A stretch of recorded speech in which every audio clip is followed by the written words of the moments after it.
लीजिएगा आप लोग, ये बीएससी फर्स्ट सेमेस्टर की क्लास है। और बीएससी फर्स्ट सेमेस्टर में आप लोग थोड़ा सिलेबस का डिस्कशन हम कर लेते हैं 2 मिनट, फिर उसके बाद फटाफट से आगे चलते हैं। बीएससी फर्स्ट सेमेस्टर जो होगा, बीएससी फर्स्ट सेमेस्टर में पूरा आपको 8 यूनिट पढ़ने हैं। और फर्स्ट सेमेस्टर में जूलॉजी की क्लास है। जूलॉजी की क्लास को देखेंगे तो 2 भागों में बांट दिया गया जूलॉजी की क्लास को, यानी आपको 200 नंबर का एग्जाम देना है जूलॉजी में। 200 नंबर के एग्जाम में आपको 100 नंबर का थ्योरी होगा, फटाफट देख लीजिए, और 100 नंबर का प्रैक्टिकल होगा। 100 नंबर की थ्योरी में 100 नंबर का प्रैक्टिकल होगा। 100 नंबर की थ्योरी में 75 नंबर का आपको एग्जाम देना है और 25 नंबर का आपका कॉलेज असाइनमेंट होगा। और यहाँ प्रैक्टिकल की बात करते हैं, तो इसमें 100 नंबर के प्रैक्टिकल में 75 नंबर का प्रैक्टिकल होगा और 25 नंबर का यहाँ पर भी असाइनमेंट होगा, वो कॉलेज असाइनमेंट होगा। ठीक। और बात करते हैं हम जूलॉजी में, ये तो नंबर का डिस्ट्रीब्यूशन हो गया। नंबर के डिस्ट्रीब्यूशन के बाद हम बात करते हैं जूलॉजी में, आपको जूलॉजी के जो पेपर का नाम है, जूलॉजी के जो पेपर का नाम आप जानते हैं, इसका नाम है साइटोलॉजी। दूसरा होगा आपका जेनेटिक्स, साइकोलॉजी जेनेटिक्स है। और इन्फेक्शियस डिजीज, आप ऐसे लिख लीजिए, जगह नहीं है, इन्फेक्शियस डिजीज। तो ये 3 चैप्टर्स आपको पढ़ने हैं आप, ठीक है ना। तो ये जो साइटोलॉजी है, साइटोलॉजी में यूनिट पहला, यूनिट दूसरा, यूनिट तीसरा और यूनिट चौथा, ये साइटोलॉजी के होंगे। जेनेटिक्स के जो पार्ट होंगे वो 5वें यूनिट में, 6ठे यूनिट में, 7वें यूनिट में और 8वें यूनिट में, आप 7वें यूनिट तक जेनेटिक्स है और 8वें यूनिट में आपको इन्फेक्शियस डिजीज के बारे में पढ़ना है, ठीक है ना। तो इसको आप लोग जानते होंगे, तो पढ़ाया ठीक है, नहीं पढ़ाया नहीं है। अभी फटाफट से हम आपको बताते हैं कि हमें पढ़ क्या रहे हैं और हमें पढ़ना क्या है, ठीक है। कहानी ये है कि आपके एग्जाम बहुत जल्दी आने वाले हैं। अगर आपको रिवीजन करने के लिए चाहिए तो रिवीजन के लिए बेस्ट क्लास होगी। आगे हम देखते हैं, पहला जो टॉपिक होगा हमारा साइटोलॉजी का होगा। साइटोलॉजी में जो पहला क्वेश्चन है, देखिएगा, पहला टॉपिक जो है यूनिट फर्स्ट की बात करते हैं। यूनिट फर्स्ट जो है वो यूनिट फर्स्ट में यानी साइटोलॉजी पढ़ना है हमको, साइटोलॉजी पढ़ना है। और साइटोलॉजी के यूनिट फर्स्ट में हमें पढ़ना है क्या, प्लाज्मा मेम्ब्रेन पढ़ना है। पहला प्लाज्मा मेम्ब्रेन पढ़ना है। दूसरा टॉपिक जो हमारा पढ़ना है यहाँ पे, वो पढ़ना है साइटोस्केलेटन, प्लाज्मा मेम्ब्रेन के बाद हमको कैम पढ़ना है। कैम मतलब सेल एडहेशन मॉलिक्यूल, और उसके बाद इसी में आपको सेल के जंक्शंस पढ़ने हैं, यानी सेल इंटरेक्शन पढ़ना है। तीसरा पढ़ना है एंडो मेम्ब्रेन सिस्टम पढ़ना है, ठीक। तो हम बारी बारी इसके बारे में बात करेंगे। हम पहले बात करते हैं प्लाज्मा मेम्ब्रेन के बारे में, ठीक है ना। देखिए प्लाज्मा मेम्ब्रेन होता क्या है, जैसे मान लेते हैं ये कोई सेल है, ठीक है, ये कोई सेल है। तो सेल के जो बाहर का वॉल दिखाई दे रहा है आपको, ये सेल के जो बाहर का ये लेयर है बना हुआ, जो ये सेल के बाहर का बना हुआ लेयर है ना, जैसे इसको हम हटा देते हैं तो ये सेल के बाहरी लेयर होता है सेल का, ये प्लाज्मा मेम्ब्रेन है, जो इस साइटोप्लाज्म को, अंदर जो भरा हुआ साइटोप्लाज्म है, साइटोप्लाज्म को बाहर पाया जाने वाला एक्स्ट्रा सेलुलर फ्लूइड से अलग करता है, ठीक है ना। एक्स्ट्रा सेलुलर फ्लूइड से साइटोप्लाज्म को सेपरेट करने का काम करता है, आइसोलेट करने का काम करता है, नहीं तो साइटोप्लाज्म इसके साथ मिक्स हो जाएगा। तो ये आपका प्लाज्मा मेम्ब्रेन होता है, ठीक। तो प्लाज्मा मेम्ब्रेन के बारे में थोड़ी सी बातें लिखी गई हैं, यहाँ पे देख लेंगे, इधर बात समझिएगा। Plasma membrane is a thin surface membrane मतलब बाहर का membrane, surface membrane of cell which isolate cell cytoplasm from extracellular fluid या external medium, बाहर के मीडियम से सेल को बचाने का काम करता है, यानी मिक्स नहीं होने देता। अब बात करें, plasma membrane is an integral part of cell and present plant, animal और बैक्टीरिया, ठीक है ना। ये इंटीग्रल पार्ट होते हैं, प्लांट में भी पाए जाते हैं, एनिमल भी पाए जाते हैं और बैक्टीरिया में भी पाए जाते हैं। प्लांट का जो सेल होता है जैसे मान लीजिए ये प्लांट का सेल वॉल है, ये प्लांट सेल है और प्लांट सेल के बाहर ऐसे मेम्ब्रेन पाए जाते हैं, ठीक है ना। तो यहाँ पे यही बात कहा गया है कि इन प्लांट सेल के केस में क्या कर रहा है, in plant cell the plasma membrane is covered by thin protective cell wall called cellulose. देखिएगा ये जो बाहर का आपका लेयर दिखाई दे रहा है, ये जो लेयर आपको दिख रहे हैं, ये लेयर दिख रहे हैं, ये लेयर दिख रहे हैं, ये लेयर दिख रहे हैं, इनको कहते हैं सेल वॉल कहा जाता है, ठीक है ना। क्या कहा जाता है इनको, दिखाई दे रहा होगा, ठीक है, तो यहाँ पे लिख देते हैं सेल वॉल कहा जाता है। और ये है इसका प्लाज्मा मेम्ब्रेन, ठीक। तो प्लांट सेल के केस में देखेंगे कि प्लांट सेल में जो सेल वॉल, जो प्लाज्मा मेम्ब्रेन होता है उसके बाहर सेल वॉल पाया जाता है। प्लांट सेल के प्लाज्मा मेम्ब्रेन को सेल वॉल प्रोटेक्ट करता है, और किसी के केस में ऐसा आपको देखने के लिए नहीं मिलेगा, ठीक है। समझ में आ रहा होगा आपको। हम आगे चलते हैं, दूसरी बात करते हैं कि प्लांट सेल, ये सॉरी सेल वॉल या प्लाज्मा मेम्ब्रेन और क्या क्या काम में पढ़ेंगे, ठीक। तो देख लीजिए एक और बात आपको बता देते हैं कि हमें पढ़ना क्या है। जैसे हम प्लाज्मा मेम्ब्रेन की बात करेंगे, प्लाज्मा मेम्ब्रेन की बात करेंगे तो मन में आएगा ना क्या क्या पढ़ेंगे। तो पहला बात पढ़ेंगे इंट्रोडक्शन, जो कि हमने आपको पढ़ा दिया, अभी बताया है, दी जाता है इंट्रोडक्शन, ठीक है। दूसरा पढ़ेंगे केमिकल कंपोजिशन,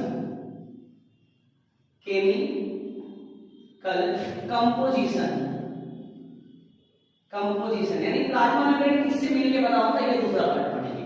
तीसरा पार्ट पढ़ेंगे मॉडल, ठीक है, मॉडल ऑफ प्लाज्मा मेम्ब्रेन या ultra structure of plasma membrane, या इसके कहीं कहीं पे लिखा है अल्ट्रा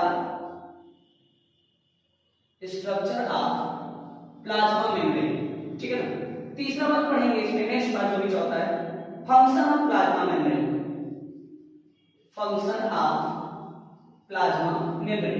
ये चार बातें हम लोगों ने पढ़ना है, पहला, दूसरा, तीसरा, चौथा।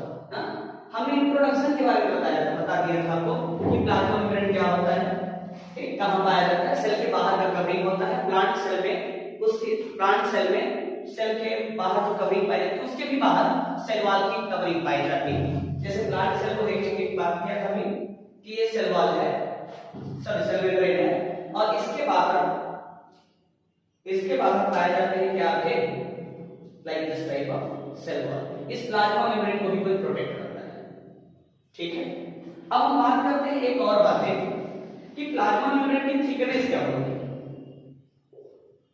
थिकनेस, मोटाई क्या होती है, पहले ये जान लेते हैं, इंपॉर्टेंट है, थोड़ा सा जान लेते हैं, तो उसके बाद हम बात करेंगे। इन जनरल केस में देखेंगे, इन जनरल सामान्यतः देखेंगे कि इनका जो थिकनेस होता है वो 75 एंगस्ट्रॉम के आसपास होता है। कितना एंगस्ट्रॉम, 75 एंगस्ट्रॉम। अगर इसको एमएम में देखना चाहते हैं तो 7.5 एमएम होता है, 7.5 एम ये होता है, ठीक। अलग अलग अगर हम देखते हैं वेरिएशन देखते हैं, इसका वेरिएबिलिटी देखते हैं कि वेरिएबिलिटी क्या है। तो ये नियर अबाउट 6 एनएम से 6 एनएम से लेकर 10 एनएम तक हो सकता है। ये तो हमें जनरल बात करें ना, लेकिन इसकी वेरिएबिलिटी देखेंगे कि और भी कुछ सेल होते हैं जिसमें 6 एनएम का मतलब 60 एंगस्ट्रॉम से लेके 100 एंगस्ट्रॉम तक की मोटाई हो सकती है, ठीक है ना, इन वेरिएबल केसेस में। अब देखते हैं कि सच में ऐसा होता है क्या। तो हम देखेंगे कि plasma membrane of intestinal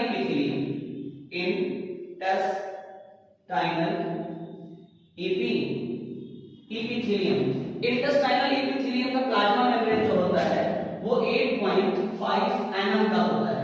8.5 NM का मतलब हो गया, एंगस्ट्रॉम में देखेंगे तो नियर अबाउट 85 एंगस्ट्रॉम मोटा होता है, जो इसके कंसीडर में आ जाएगा। तो हम ये कहें कि ये जो लेवल है यानी 7.5 एनएम या 75 एंगस्ट्रॉम, ये एक एवरेज है ना, लेकिन इसमें ये आगे पीछे हो सकता है, कहां से 60 से लेकर 100 तक। अब देखिएगा आरबीसी के केस में देखते हैं तो plasma membrane of RBC, RBC का मतलब होता है रेड ब्लड सेल। आरबीसी का क्या मतलब हो गया? रेड ब्लड सेल के अगर प्लाज्मा मेम्ब्रेन की बात करते हैं, लाल से कर दिया इसको, करते हैं तो ये 21.5 या एनएम होता है। 21.5 एनएम के आसपास इनका थिकनेस होता है। ठीक, तो इसका मतलब यह है कि इससे भी ज्यादा हो सकते हैं। ओके, यहां तक हम मिटा दें, इसको मिटा देते हैं। आप स्क्रीनशॉट करना है तो उसको कर लीजिएगा फटाफट से। अच्छा, अब हम बात करते हैं दूसरे की बात करते हैं। दूसरा है chemical composition. Chemical composition, chemical composition of plasma membrane. Chemical composition of plasma membrane. देखिए भैया जी, केमिकल कंपोजिशन प्लाज्मा मेम्ब्रेन का क्या है समझे आप लोग। और बच्चों थोड़ा सा ध्यान दे के पढ़ें, क्योंकि क्या करते हैं आप लोग बड़े अच्छे हैं। एक लड़का था आज क्लास में मिला है, बोला कि मैं तो देखूंगा शाम को, आपने पढ़ा दीजिएगा पहले। हम कहेंगे भाई आज मूड नहीं था, लेकिन सोचे कि क्लास ले लेते हैं।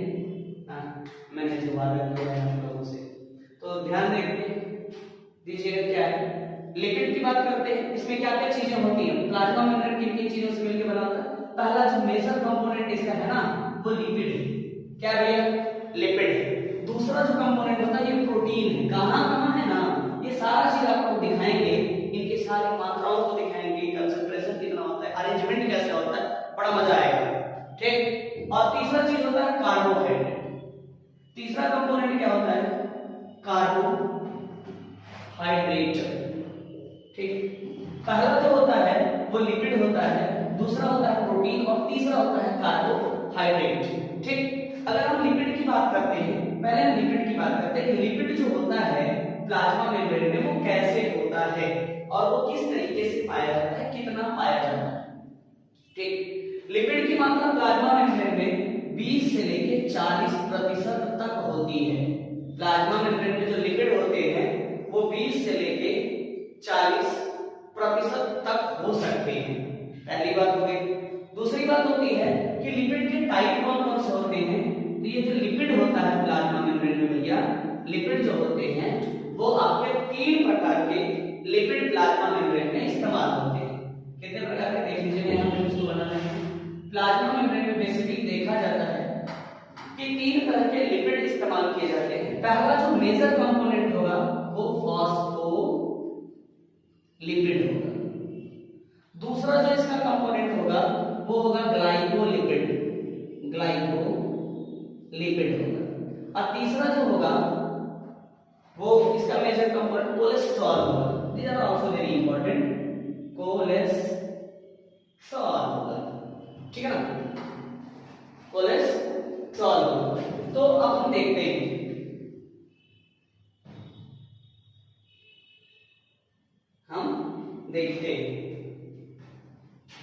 कॉलेज में ना क्लास में एक लड़का है, वो कम आता है क्लास में, बदमाश। उसे कहेंगे तो कहता है कि अरे हम वो नहीं थे, आपको जो दिखाई दिया वो दूसरा वाला था। ठीक, कोई बात नहीं, इधर देखो, ओ पढ़ लो। आगे चलते हैं। पहली बात करते हैं फॉस्फोलिपिड के बारे में। क्या है? फॉस्फोलिपिड। ठीक है, प्लाज्मा मेम्ब्रेन में फॉस्फोलिपिड के बारे में बात करते हैं कि फॉस्फोलिपिड होता क्या है। तो प्लाज्मा मेम्ब्रेन में देखा जाता है ना, जो फॉस्फोलिपिड होता है इनके 3 रूप होते हैं, क्योंकि सेल अलग अलग होगा तो प्लाज्मा मेम्ब्रेन भी अलग अलग लिपिड से मिलकर बना। तो एक होता है आपका जो फॉस्फोलिपिड जो प्लाज्मा मेम्ब्रेन में इस्तेमाल होता है। फॉस्फोलिपिड जो प्लाज्मा मेम्ब्रेन में इस्तेमाल होते हैं उनके नाम क्या हैं? एक लिपिड इस्तेमाल होता है जिसका नाम है लेसिथीन। क्या नाम होता है? लेसिथीन। दिख रहा है आपको? थोड़ा बड़ा करते हैं। ठीक है, लेसिथीन पहला लिपिड। दूसरा नाम है सिफेलिन, सिफेलिन। और तीसरा नाम है सेरीन, सेरीन। ठीक है, लेसिथीन है, सिफेलिन है और सेरीन है। ये तीन तरह के जो लिपिड है वो इस्तेमाल होते हैं प्लाज्मा मेम्ब्रेन में, सेल के हिसाब से अलग अलग ये नाम दिए गए हैं। लेसिथिन जो है वो हमारे सेल ऑर्गेनेल्स के प्लाज्मा मेम्ब्रेन को बनाता है, नॉर्मल सेल के प्लाज्मा मेम्ब्रेन को बनाता है। सिफेलिन जो होता है, सिफेलिन जैसे सिफेलिन वर्ड आ रहा है, सिफेलिन का मतलब ब्रेन होता है, तो जो नर्व सेल की प्लाज्मा मेम्ब्रेन होता है वो सिफेलिन बनाता है। तो इस तरीके से इनके नाम अलग अलग है और काम भी अलग अलग है। अब दूसरी बात करते हैं फॉस्फोलिपिड का और दूसरा नेचर क्या होता है। तो फॉस्फोलिपिड जो होता है वो एम्फीपैथिक नेचर का होता है। क्या होता है भैया? एम्फीपैथिक नेचर का होता है। कैसा होता है? एम्फीपैथिक नेचर का होता है। एम्फीपैथिक नेचर का मीनिंग क्या होता है? तो इनके मीनिंग ये होते हैं एम्फीपैथिक के कि इनके पास दो कंडीशन या दो कैरेक्टर्स पाए जाते हैं। ये हाइड्रोफिलिक भी होते हैं और हाइड्रोफोबिक भी होते हैं। तो इनके नेचर्स क्या है? हाइड्रोफिलिक क्या होंगे? हाइड्रोफिलिक होंगे। और दूसरा क्या होगा? हाइड्रोफोबिक भी होता है। ठीक है ना? हाइड्रोफिलिक का मतलब होता है वाटर लविंग और हाइड्रोफोबिक का मतलब होता है वाटर हेटिंग। जो पानी से प्यार करे वो हाइड्रोफिलिक है, जो पानी से नफरत करे वो हाइड्रोफोबिक है। ठीक? तो हाइड्रोफिलिक जो पार्ट होता है उसको कहते हैं पोलर पार्ट। अब पोलर पार्ट क्या बताते हैं? Polar part. और हाइड्रोफोबिक जो होता है वो होता है non polar part. Non polar part. ठीक? अब ये पोलर पार्ट मिलके किससे बना होता है इसको जानना है ना। कोलिन और फॉस्फेट से मिलके बना होता है। कोलिन प्लस फॉस्फेट से मिलके बना होता है। ये कौन सा पार्ट?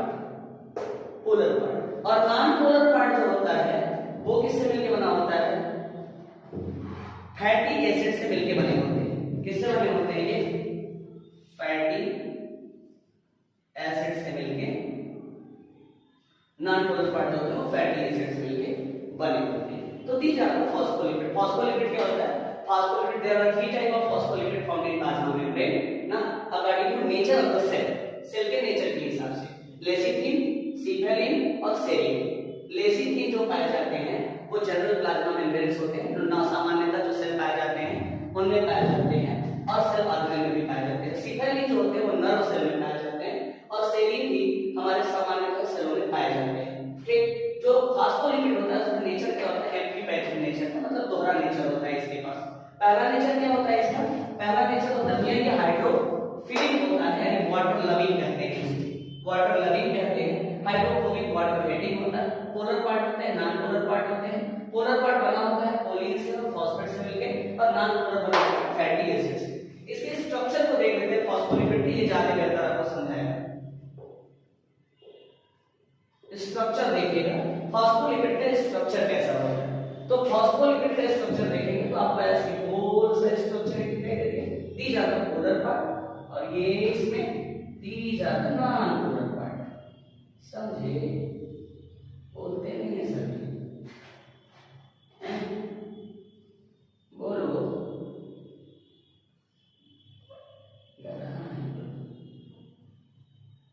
अभी कहेंगे बीमार कोई। ठीक है? ऐसे थोड़ा सा अजीब लग रहा है, इसमें इसमें आंख बना दो, इसमें ऐसे मुंह बना दो। ठीक है ना? तो दी जाता है लिपिड। ठीक? अब देखो क्या है इसमें, छोड़ो। इसमें क्या होता है? फॉस्फेट होता है। ठीक है ना? फॉस्फेट के साथ वो जो एल्कोहल डेरिवेटिव कोलिन है। क्या है? कोलिन है प्लस फॉस्फेट। कोलिन है और उसके साथ क्या है? फॉस्फेट है प्लस ग्लिसरॉल भी होता है। ग्लिसरॉल, तो ग्लिसरॉल कहेंगे तो वहां लिखे नहीं। ग्लिसरॉल क्या होता है? कोर एलिमेंट होता है जो दोनों को जोड़ने का काम करता है, इस फॉस्फेट वाले पोर्शन को और फैटी एसिड वाले पोर्शन। ठीक है? अब ये देखिएगा जो फैटी एसिड है ये फैटी एसिड के चेन है इसके अंदर। हाँ, ये फैटी एसिड के ऐसे चेन है। अब कहेंगे अंतर क्या है दोनों में? एक वाला मोड़ टेढ़ है, एक वाला सीधा है भैया। एक टेढ़ का हो गया क्योंकि यहाँ पे डबल बॉन्ड पाया जाता है ना। ये क्या होता है? यहाँ पे दो बॉन्ड पाया जाता है। तो फैट ये आपका क्या हो गया? ये पोलर पार्ट हो गया, पोलर पार्ट हो गया। पोलर पार्ट को हम लोग कहते हैं हेड, पोलर पार्ट को क्या कहा जाएगा, हेड। और ये आपका हो गया non polar part, non polar part. Non polar part को कहते हैं टेल, नॉन पोलर पार्ट को क्या कहेंगे, टेल कहेंगे। याद रखिए बातें समझ आ रही है। अब हमारी बातें समझिएगा, ये जो है ना, ये और ये आपका saturated fatty acid, saturated fatty acid से मिलकर बना, और ये मिलकर बना है अनसैचुरेटेड फैटी एसिड से मिलकर बना।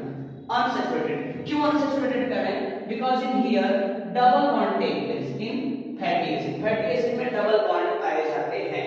अब एक बात आती होगी मन में कि फैटी एसिड क्या चीज है भाई, फैटी एसिड समझेगा।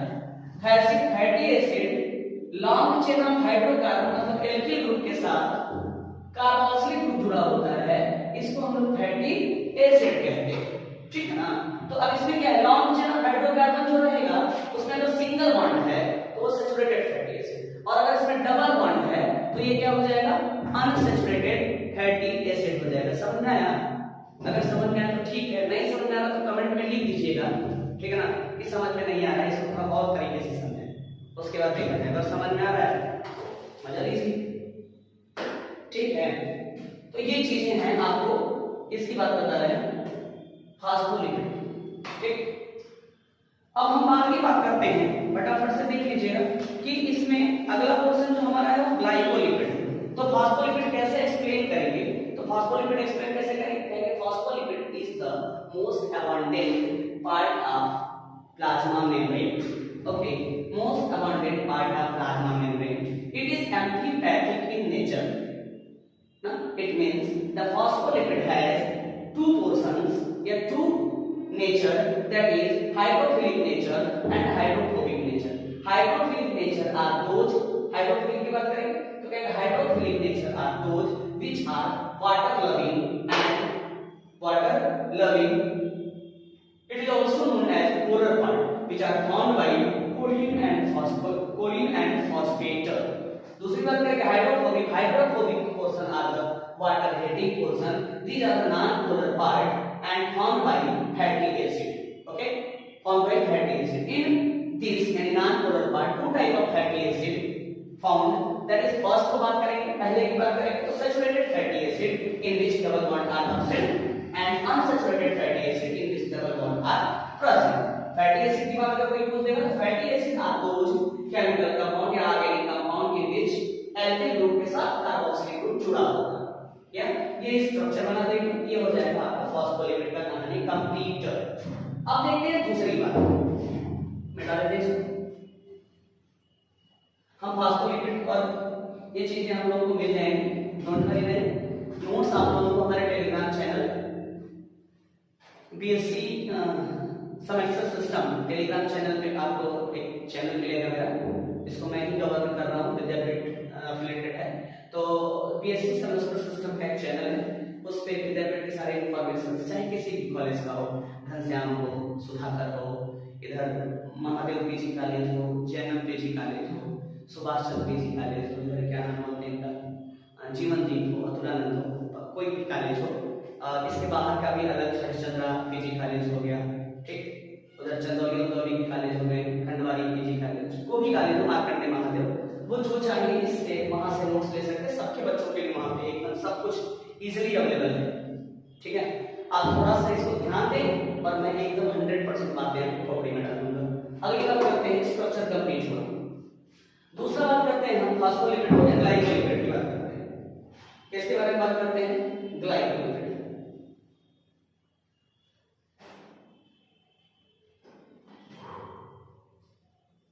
ग्लाइकोलिपिड, ठीक है। देखो बच्चे ना, बीएससी के लिए चैनल्स हैं बहुत सारे, लेकिन हम लोग एक प्रयास है हमारा कि हम बीएससी के लिए कंटेंट जो है वो अच्छा सा कंटेंट आप लोगों को अवेलेबल करा पाऊं। तो इस कंटेंट की अवेलेबिलिटी के लिए आप लोगों का भी सहयोग और साथ की बड़ी जरूरत होगी। अगर आपको समझ में आ रहा हो, जैसा भी कुछ हो, उस पर कमेंट जरूर करें ना। कमेंट करने से ये पता चल जाएगा कि आप लोगों को बातें समझ में आ रही है कि नहीं? ये जो हम बता रहे हैं इसको थोड़ा और कंसंट्रेट करना है कि और डाइल्यूट करना है, ये आप लोगों के ऊपर निर्भर करता है। आपको अगर समझ में अच्छे से आ रहा है तो करें, ठीक है, और अगर थोड़ा सा डाइल्यूटेड है तो थोड़ा और कंसंट्रेट कर दीजिए, मतलब थोड़ा और फास्ट कर दीजिए, और कहना नहीं कि ज्यादा फास्ट हो जा रहा है तो थोड़ा डाइल्यूट कर दीजिए, मतलब थोड़ा कम कर दीजिए। तो ऐसे करके आगे चलें। और कुछ चीजों की रिक्वायरमेंट को हमें बताइए।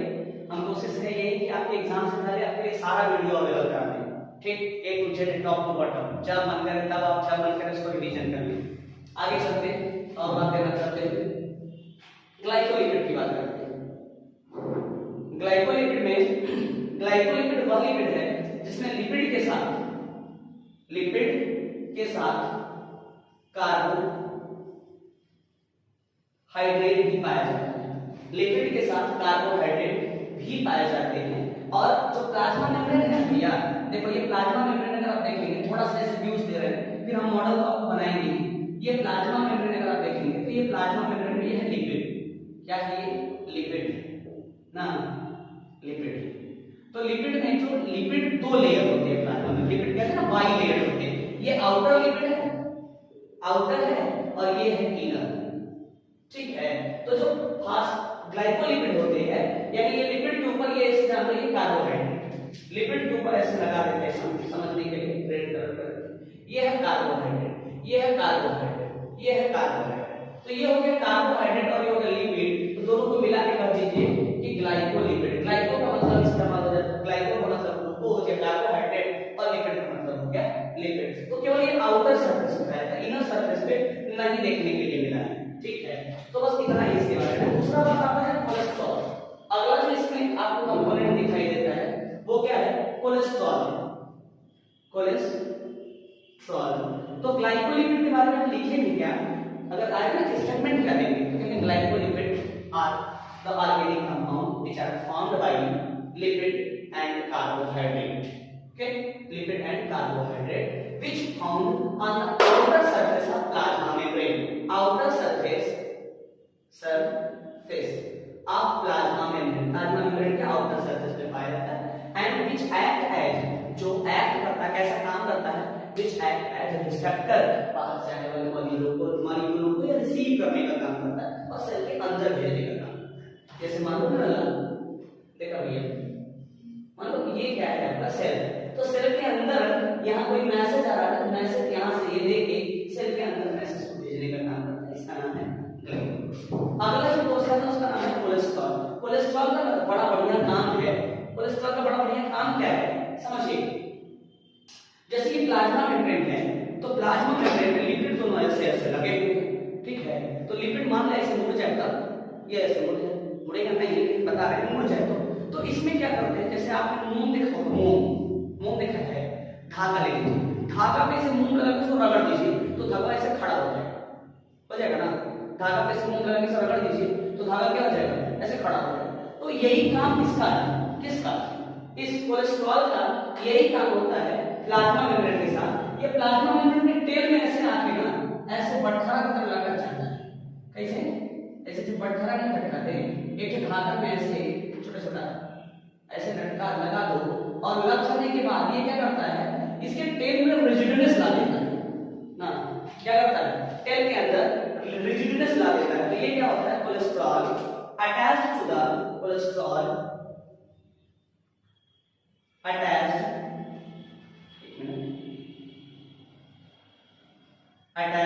to the cholesterol attached to the tail of phospholipid,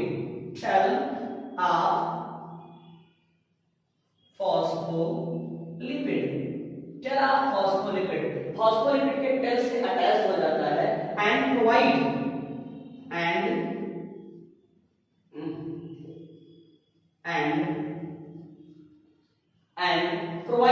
क्या प्रोवाइड करेगा? and provide rigidness को हम क्या कहते हैं?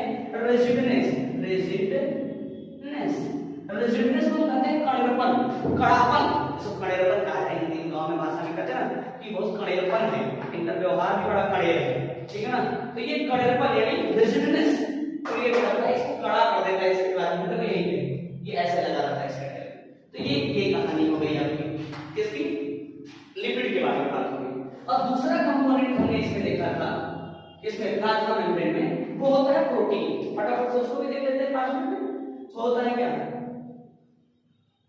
प्रोटीन होता है। प्लाज्मा मेम्ब्रेन का अगला कंपोनेंट जो होता है, अगला मोस्ट इंपॉर्टेंट कंपोनेंट, बड़ा ही जरूरी, बड़ा ही मुख्य पार्ट जो है वो है क्या? प्रोटीन। और प्रोटीन का कंसंट्रेशन या प्रोटीन का अमाउंट जो होता है प्लाज्मा मेम्ब्रेन में, वो 20 से लेके 70% तक हो सकता है। कितना? 20 से लेके 70% तक।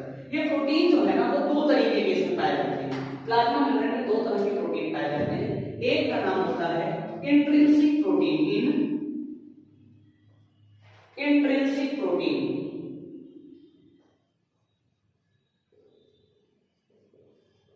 और दूसरे का नाम होता है एक्सट्रिंसिक प्रोटीन।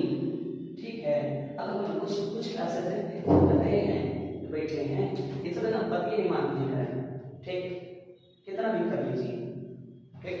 तो वैसे तो मैं केवल ऑनलाइन बने में, तो इसमें क्या कुछ नए हैं जो नहीं हम लोग क्लास करना है तो कर ले, क्योंकि देखो मॉर्निंग में और इसके बाद दोपहर वाले में, नहीं आफ्टरनून में ऑफलाइन क्लासेस होती है। इवनिंग में आप लोगों के कहने पे वो सब बच्चे जो थे उनको दोहराने के लिए, रिवीजन के लिए चाहिए था, तो इसलिए हमने काम किया है। अगर आप लोग थोड़ा सा सहयोग कर देते इसमें, तो इसको हम लाइव चला देते, जिससे आप लोगों से बात भी हो पाती है, क्लास चलाते लेते समय आपके प्रॉब्लम को भी समझ पाते हैं। तो थोड़ा सा इसमें आप लोग कोशिश करें साथ देने के लिए। तो इसमें सब्सक्राइबर 5-7 दिन पहले से शुरू हुआ है, नियरली 500-550 सब्सक्राइबर हो गए, ठीक है। ऐसे पता चलता है कि 1000 सब्सक्राइबर होने पर लाइव क्लास ले सकते हैं। तो लाइव क्लास लेने के लिए हमको 1000 सब्सक्राइबर चाहिए। अगर आप करेंगे तो ठीक है, नहीं करेंगे तो हम तो करेंगे ही करेंगे, अपलोड करना पड़ता है, थोड़ी परेशानियां हो जाती हैं, ठीक। अगर आपका बेनिफिट हो रहा है तो आप कोशिश करिएगा, और नहीं बेनिफिट हो रहा है तो फिर बातें नहीं, चलता रहेगा, हम तो ऐसे ही पढ़ाएंगे ही पढ़ाएंगे, ठीक है। क्योंकि भाई ये तो आपकी भी तो जरूरत है, हमारी भी जरूरत है कि हमको थोड़ा सा तो कंटेंट हमारा ये रहेगा जो बच्चा थोड़ा लेट तकलीफ होता है उसको पढ़ने के लिए आसानी हो जाती है, ठीक है। चलो कोई नहीं, if you want then you can, हम तो कर बैठेंगे, ओके। चलो आते हैं इंट्रिंसिक प्रोटीन और एक्सट्रिंसिक प्रोटीन। जो इंट्रिंसिक प्रोटीन होता है ना, वो इस लिपिड के, इसको छोड़ दे, इसको मिटा देते हैं ना, तब समझ में आएगा थोड़ा सा ऐसे बीच। ये लिपिड जो अंदर ये दिख रहा है ना, अंदर ये जो दिखाई दे रहा है, ये लिपिड के बीच में जो पाए जाते हैं उनको हम इंट्रिंसिक प्रोटीन कहते हैं। और लिपिड के जो बाहर पाए जाते हैं ना, ऊपर की तरफ, ये आए और इधर ना, मतलब एक्स्ट्रा सेलुलर सरफेस पे या इस सरफेस पे या और साइटोप्लाज्मिक सरफेस पे जो प्रोटीन पाए जाते हैं, इनको हम बोलते हैं एक्सट्रिंसिक प्रोटीन। ये बाहर वाले को एक्सट्रिंसिक प्रोटीन क्या बोलते हैं? एक्सट्रिंसिक प्रोटीन, या इसी को कहते हैं पेरीफेरल प्रोटीन। पेरीफेरल प्रोटीन जो पेरीफेरी में पाए जाते हैं भैया, उनको पेरीफेरल प्रोटीन कहेंगे। और जो अंदर पाए जाते हैं उनको बोलते हैं इंट्रिंसिक प्रोटीन। और क्या कहते हैं इसको कहते हैं ट्रांसमेम्ब्रेन प्रोटीन, ट्रांसमेम्ब्रेन प्रोटीन कहते हैं। तो ये इतना मतलब कंपोजिशन ऑफ प्लाज्मा मेम्ब्रेन, ठीक। हम कल बात करते हैं अगले वीडियोस में, अगले क्लास में आपको मिलेगा मॉडल ऑफ प्लाज्मा मेम्ब्रेन, और कोशिश करेंगे उसी दिन function of plasma membrane. 2 classes खत्म कर देंगे। तो आज इंट्रोडक्शन हो गया। तो प्रोटीन में अगर आपको लिखना होगा तो कैसे लिखेंगे, वीडियो को अगर चाहेंगे लिखने के लिए तो बैठ के आराम से लिख सकते हैं। ये रहेगा ऐसे कि क्या बात कर रहे थे हम, लिखेंगे कैसे। The protein is the also most significant part of plasma membrane which constitutes about 20 to 70% of plasma membrane. 20 to 70% of plasma membrane. There are two types, so many type of protein, but categorized into two category. Categorized into two category. दो category में categorize कर दिया गया. That is intrinsic protein and extrinsic protein. Intrinsic protein are those protein. पहले intrinsic की बात करते हैं. Intrinsic protein are those protein which are found inside the bilayered phospholipid। दो फॉस्फोलिपिडों के जो बीच में पाया जाता है उसको इंट्रिंसिक प्रोटीन कहते हैं, which is also known as transmembrane protein। Second one, extrinsic protein. Extrinsic protein are those protein which present outside outer phospholipid and inner phospholipid. Inner phospholipid को कहते हैं, इसको कहते हैं एक्स मेम्ब्रेनल और इसको कहते हैं साइटोप्लाज्मिक सरफेस। तो साइटोप्लाज्मिक सरफेस पे पाया जाएगा वो, और या दूसरे लेयर पे पाया जाएगा, मतलब एक ये आउटर लेयर पे पाया जाएगा, वो दोनों ही एक्सट्रिंसिक प्रोटीन होंगे। और एक्सट्रिंसिक प्रोटीन को पेरिफेरल प्रोटीन के नाम से भी जानते हैं, और इनका काम होता है ना बाहर से आने वाले मॉलिक्यूलों को रिसीव करना। रिसेप्टर की तरह ये भी व्यवहार करते हैं, क्योंकि किसी भी चीज को प्लाज्मा मेम्ब्रेन जो होता है ना वो सेमी परमिएबल होता है ना, सबको सेल के अंदर नहीं आने देता, कुछ चुने चुने लोगों को सेल के अंदर आने देता है।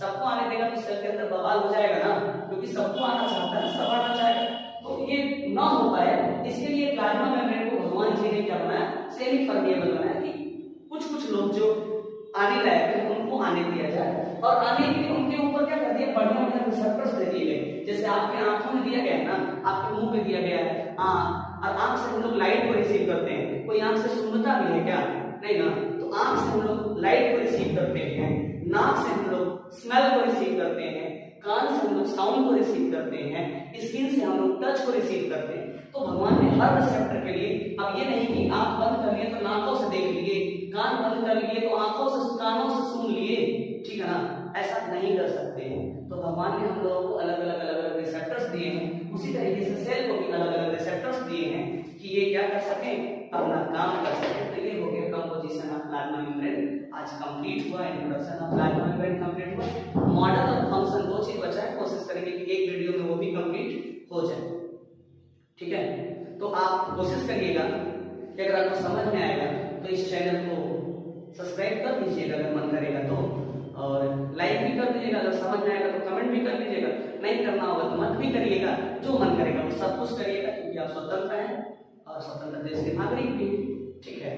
तो इतना ही आज, और एक बात और जो नोट्स ये आपको जो लिखा होगा ये नोट्स है, अगर आपको ये नोट्स चाहिए होगा कि हम नोट्स भी ले लें तो टेलीग्राम चैनल पे फ्री ऑफ कास्ट है, उसके लिए पैसा वैसा कुछ नहीं देना है, बस खाली पढ़ो ना, एक ऐसा जनरेशन तैयार करो, एक ऐसा समाज तैयार करो ना उसमें हर व्यक्ति पढ़ा हुआ होना चाहिए, ठीक है ना, बस यही टारगेट मेन, ठीक, कि बढ़िया वाला समाज तैयार, उसमें हम भी काम कर रहे हैं, आप भी काम करो, जो जो मिल रहा है सब हम लोग मिलजुल के काम करेंगे, ठीक। धन्यवाद बेटा, फिर हम लोग मिलते हैं अगले